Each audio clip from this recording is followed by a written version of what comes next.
Next we are going to see applicability of RCM for 4 services under GST. The first one is applicability of security services. Security services provided by other than body corporate to registered person. Body corporate இல்லாமல் வேறு யாராவது security services provide பண்ணுறாங்க அப்படின்னா registered person, GST registered பர்சனுக்கு provide பண்ணுறாங்க அப்படின்னா அந்த GST registered person need to pay the GST under RCM. This is the first one. And the next one, sponsorship services.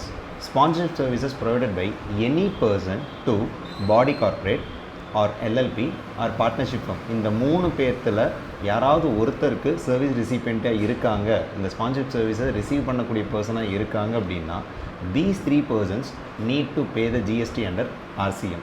Second one. Third one, copyright services.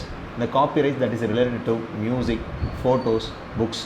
இப்போ இந்த 3 விஷயத்துக்கும் யார் இந்த காப்பிரைட்டை use பண்ண போகிறாங்களோ, காப்பிரைட்னாவே நமக்கு பரிச்சயமான ஞாபகம் வரக்கூடிய ஒரு முகம் நமக்கு தெரியும், ஓகேவா? ஸோ அப்போ இந்த மியூசிக், ஃபோட்டோ, புக்ஸு, இந்த விஷயங்கள் எல்லாத்தையுமே யூஸ் பண்ணக்கூடிய மியூசிக் கம்பெனியாக இருக்கலாம், இல்லை ஒரு பப்ளிஷராக இருக்கலாம், இல்லை ஒரு ப்ரொடியூசராக இருக்கலாம். இவங்க யாராவது இதை யூஸ் பண்ணுறாங்க அப்படின்னா then that service recipient, music company or publisher or producer needs to pay the GST under RCM. This is third one. And the fourth one, arbitral tribunal.